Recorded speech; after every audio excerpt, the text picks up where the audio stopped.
My name is Rose Watson, and I've been married for a decade, living separately from my mother-in-law, who resides far away. Recently, I learned that she's retired and facing a debilitating backache, preventing her from working. As a result, my husband has been diligently sending her money each month. Please make sure to transfer this month's payment to my mom, he requested. I assured him, absolutely, I won't forget, even if I forget everything else. My husband visits his mother at least once a month, helping her with tasks she can no longer manage. However, on one occasion, he returned agitated, suddenly accusing me. What have you done? Puzzled, I stared blankly as he continued. All this time I've been struggling to send her the money, and you didn't seem to care about my efforts. I told you to transfer $11,000 every month. But I did transfer it, I insisted. I'm telling you it hasn't been transferred. Do you have any idea how hard it is for me to send that $11,000? I've had to take on extra jobs just for that, he retorted. Knowing all that, why didn't you send it? I did send it. Why are you saying this? Just calm down a bit, I urged. How can I be calm when Mom is struggling because she doesn't get the money and has started doing piecework? He explained. I definitely sent it. Are you saying your mom is lying? I questioned. There's no way my mom would lie to me. You can't just assume things and get mad when it's not true. I don't even know why this is happening. I've been sending her the money you give me every month, I responded. Then why is she doing piecework? She's in pain, lifting heavy boxes. I don't know about that. I haven't seen it. You never go to my family home. I go every month, but you never come with me. You just don't care about my mom, he accused. That's not true. There's no need for me to go every month, and it's so far away. I don't want to waste my only day off, I defended. Waste your day off? It's visiting family. How can that be a waste? Well, that's your family. You wouldn't think twice about it, but you don't go to my family's house, do you? I responded. Of course not. You married into my family, but I didn't marry into yours. You shouldn't say things like that. It only causes trouble, he countered. You're the one causing trouble, I muttered, frustrated. I tried to escape to the kitchen, but he followed me, still angry. Ha, I'm not running away. I just want you to calm down. Maybe we should have coffee and talk this through, I suggested. I don't need that. Give me back all the money I've been giving you to send to my mom, he demanded. Why are you saying that? I'm your wife of 10 years. I've never lied to you. You should believe me when I say I've sent it, I pleaded. I bet you've been spending my money. What are you buying? Where's the $1,000 going every month? He accused. If I had bought something, there'd be new things in the house, right? But there aren't. If it were clothes, there'd be new clothes, but there aren't. I haven't bought a single piece of jewelry since we got married. I don't understand why you're accusing me, I defended. Even so, you must be using it for something, or maybe you're saving it for yourself, planning to leave me, he speculated. Why would you even think of divorce? We have kids, I questioned, bewildered. How am I supposed to know? I can't trust someone who lies like you. Why can't you understand that I've been sending the money to your mom? Then why isn't it reaching her? Could you be sending it to the wrong place? No way. I have your mom's bank account number registered with the bank. Unless she changes it, there's no way that could happen. Then the only thing I can think of is that you're stealing it. Stealing? Yeah, that's right. You're stealing my money, not sending it to my mom. That's it. I want a divorce. I can't be with a thief like you. Let's get divorced. It's clear you've been stealing the $1,000 meant for my mom every month. Hold on. Why does it have to come to this? What about our kids? I don't care about the kids. I don't need a wife who makes my mom suffer. No matter how much I tried to have a rational conversation, my husband couldn't stay calm. To hear him say he didn't care about our kids was devastating. After hours of getting nowhere, I quietly responded to his demand for divorce. All right, divorce it is. Kicked out by my husband, I left the house with our child. He had already prepared the divorce papers as if he knew this would happen. I never thought I'd have to sign something like this, but now there was no other choice. I left the house, went straight to the office to file the papers, and decided to stay at my parents' house for now. My child was shocked by the sudden turn of events, but all I could do was reassure them with empty words. It's going to be okay, as we settled into our new place. I got a call from my ex-husband, Mark. Out of the blue, he started talking as if we were still married. "What do you want with me, a stranger now? You call me suddenly, don't even ask about your child, and say something weird is happening. You sound much weirder," I said. "Well, here's the thing. I've been sending the money to my mom myself, but she says it's not being transferred," Mark explained. "Maybe you're not transferring it," I suggested. "That's impossible. I did it myself." "I don't know about that. Maybe you're doing it unconsciously, or perhaps you only dreamed you did it," I replied. "Don't compare me with you," he snapped. "Then don't call me. I'm not free to deal with this." "You're working as usual, so you're free," he retorted. "He must think I'm just sitting around doing nothing," I thought to myself. My bank statement shows I sent the money. The money's been withdrawn, but my mom says she didn't receive it. "What do you think that means?" Mark asked. "Maybe you sent it to the wrong person." "Then where did I send it?" "I don't know. Maybe you're giving it to some other woman." "That's ridiculous." To me, it's ridiculous to even have this conversation, but you don't seem to think so. "Anyway, I have nothing to do with it," I said coldly. "Wait, that's too cold. You can't just cut ties so easily." "I'm not cold. The moment you decided on divorce, you were out of my life. How can you cut ties so easily?" "A woman doesn't look back. What's the use of dwelling on the past? On you, it's a waste." "I'm in trouble here." "Not my problem." "Can't you at least listen to me?" Mark pleaded. How utterly self-centered. "All right, then start from the beginning. Tell me what's happening," I sighed. "Well, it was the day I said I wanted a divorce. Remember, I went to check on Mom at her house. I asked her why she was doing piecework, even though I sent her $1,000 every month. She said she hadn't received any transfers, so she had to do piecework to get by." "Now I get it. That's why you were so angry and thought I was pocketing the money." "Yeah, that's right. But even when I transferred it myself, it didn't get there." "So doesn't that mean it wasn't me?" "Well, I don't know about that. When you were in charge, maybe you were pocketing the money." "That's awful. If that's what you think, then I'll go to your family's house myself." "What are you going to do there?" "Maybe I'll find out something if I go," I insisted. We ended up going to Mark's family house together for the first time in a while. When we got there, his sister, Selena, was present. "Oh, why are you here, Selena?" Mark asked. "I came back because I'm worried about Mom." "What about your husband?" "We're divorced, just like Mark." "Oh, so you divorced and came back to your family home?" "Yes, I did." "When did you come back?" 6 months ago." 6 months. Never mind that. Mom, is it true that you didn't receive the money I sent?" "It's true. It doesn't change the fact that the money wasn't received, whether both of you are here or not." "But did you print out your account record in your bank book lately?" Mark inquired. "Yes, I did just 2 days ago."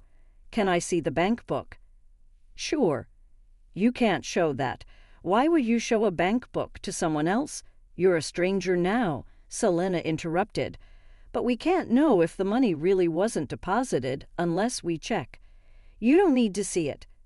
"Then I'll look. I'm her son. It shouldn't matter." "Fine, look. There's hardly anything in there anyway. Their mother said as she fetched the bank book from a drawer. When we looked at it, there were deposits and withdrawals." "Look, Mark, there's a deposit from you here, and it was withdrawn the next day. That's quite punctual. Before this, even if you deposited it, it wasn't withdrawn immediately." "I couldn't go to the bank much because of my back pain. I would wait until it was absolutely necessary. But since Selena came back, she's been going to the bank for me, which has been a big help, their mother explained. Ever since Selena returned, she's been the one going to the bank. The money was always withdrawn the next day, according to the bank book. Mark and I instinctively looked at her. "What? I don't know anything about this," Selena said desperately. "But from what we see here, it looks like you withdrew it, Selena. Mom doesn't go to the bank, so maybe someone else has her card and is withdrawing the money every month," Mark pointed out. "I don't have a card. I'm afraid of losing it, so I never made one," their mother replied anxiously. "Tell the truth, Selena," Mark urged. "All right, it was me. Mom told me to withdraw the $1,000 she was getting each month. I saw it was being deposited every month, so I thought borrowing a little bit would be okay," Selena confessed. "If you're borrowing it, are you planning to pay it back?" I interjected. "I intend to pay it back. I just don't have the money for it right now." "Why would you do such a thing?" Mark questioned. "I really needed the money. I only borrowed it because I had to. Besides, Mom's managing to get by. Isn't that fine?" Selena justified. "Were you that desperate for money?" Their mother softened her tone. Selena completely changed her tone from her previous assertiveness, now playing the role of a pitiful victim. "If that's the case, it can't be helped. Mark was kind enough to send the money, but this is an unavoidable situation," she explained. "Yeah, if my sister was in trouble, it's the family's job to help after all," Mark reasoned. Despite his rage and accusations toward me, Mark forgave his sister as if nothing had happened. "Hey, I was called a thief over this, and now you're just going to let it go because it's your sister? It can't be helped because she said she's in trouble. That's fine for your money, but don't you have something to say to me?" I challenged. "Not really, no. Not even an apology, after all the horrible things you said to me. Why should I apologize? I don't see any need to." "I was hurt by what you said," Mark defended himself. "Such a fragile mental state," I muttered to myself. "Anyway, it's not like I did anything wrong, right? Selena was having a hard time, so this happened. It's not Mark's fault. He doesn't need to apologize." His mother supported him. I felt completely surrounded by enemies. Even if I spoke the truth, this place was hostile territory. No doubt anything I said would be met with opposition. A quick look at the bank book would have clarified everything, but instead I had to travel all this way just to be treated like this. Fine, if cutting ties with you costs me this much, it's a small price to pay. "I'm leaving. Drive me to the station," I demanded. "Why do I have to take you? We're divorced, remember? I don't have to do anything for you, a stranger," Mark retorted. "Because I came all this way for you. You asked me for help," I argued. "Did I? I don't remember asking you to come. I just wanted some advice.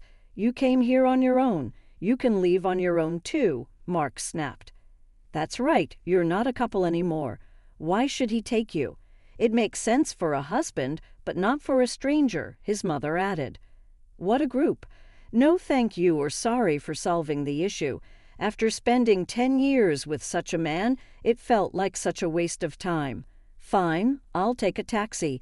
I don't need you," I declared, frustrated. I called the taxi and somehow managed to get home. As I arrived, tears of frustration streamed down my face, and I swore never to listen to that man again. However, after a while, Mark called me.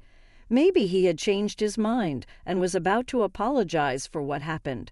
Perhaps he would explain that he had to act that way in front of his sister and mother. But my expectations were shattered. "Can you lend me some money?" he asked abruptly.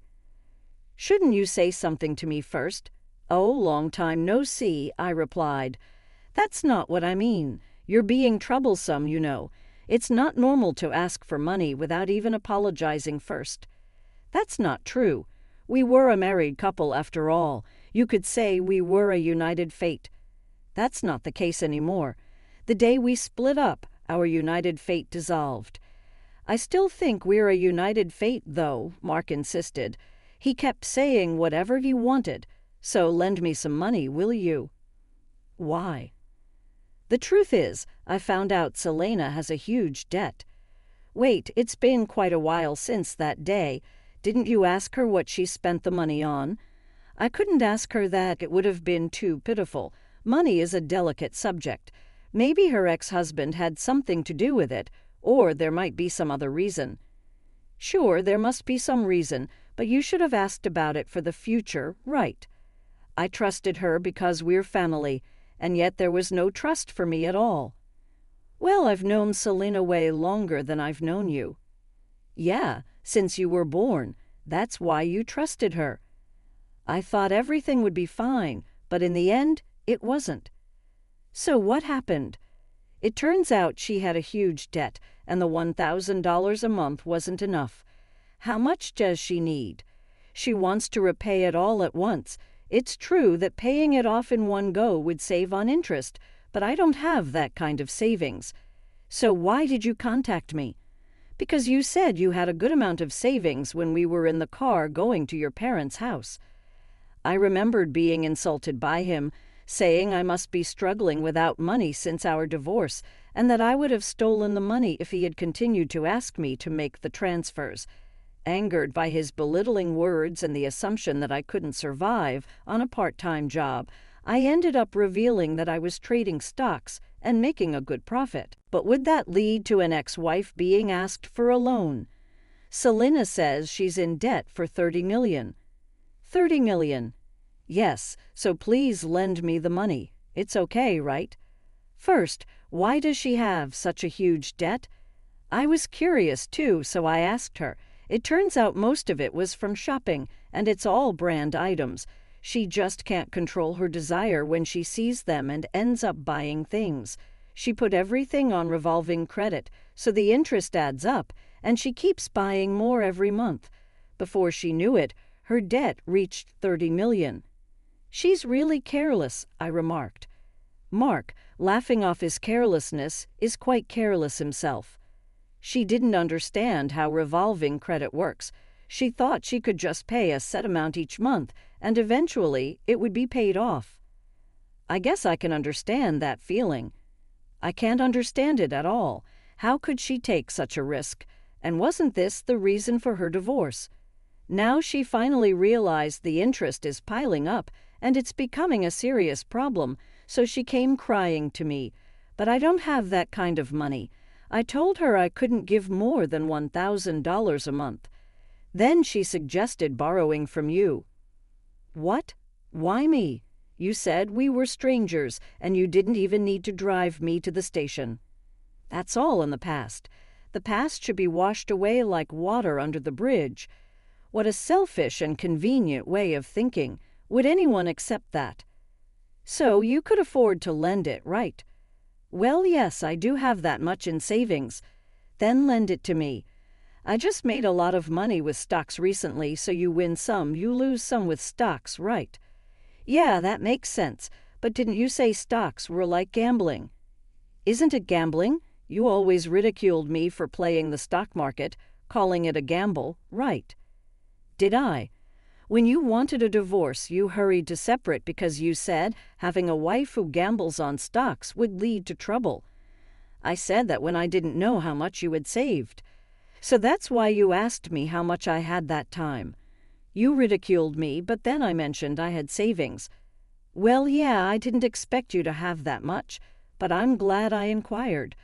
"But even at that stage, you still dismissed it as gambling." "Well, yeah, but let's not worry about it. I was foolish." "All right, that's not all right. You are really cruel, and now you want money I saved for our child." "You're worrying too much. Our child won't need that money for a long time. It's silly to start saving from now. Money rots if you don't use it." "Money rots? I've never heard of money rotting." "Think of this as an investment. It's like investing in me." "Why would I invest in you?" "Just do it. Lending me the money would be the smartest move, right?" "Look, if I lend you money, it won't come back, right? You're still sending $1,000 a month to your mom. Where will you find the money to pay me back?" "All right, I'll pay back $1,000 a month. Are you crazy? How many years do you think it will take to repay it that way? Don't say that. I really regret it. Regret? Yeah, if we hadn't split up, I wouldn't have to beg you for money now. I have to ask, isn't that unjust? So you're just after my money? No, it's not like that. We don't have love, but we can rely on each other. It feels like I'm only being relied upon. You're so rigid. Thinking like that won't make you happy. We could even remarry. I didn't mind our marriage that much. Wow, I do mind. I don't want to be with someone who can't apologize. Fine. I apologize. Sorry, is that good enough? What are you apologizing for? Explain in 400 characters or less what you did wrong. Ah, I just apologized because you said so. Pathetic. Don't ever call me again. Why? I apologized. So will you remarry me or help me? My sister is suffering. Shut up. Go to hell. Saying so, I forcefully ended the call and blocked his number. Despite Mark's initial refusal, he eventually gave in to Selena's persistent demands and her mother's persuasion.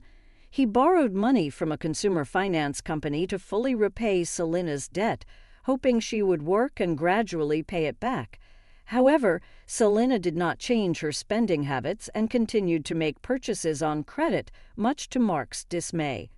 When confronted, Selena claimed that she never meant to buy anything and that the purchases just happened before she realized it. Believing her to be unwell, Mark and his mother did not seek any solutions or medical intervention, instead simply accepting her explanation. Ironically, Selena was observed enjoying tea with friends, dressed in expensive clothes and jewelry, and reportedly boasting about how easily she could manipulate Mark. Ultimately, the overwhelming debt led to the family having to sell their home, and Selena, Mark, and his mother ended up living together. The former residence they occupied no longer suited their needs, prompting their relocation.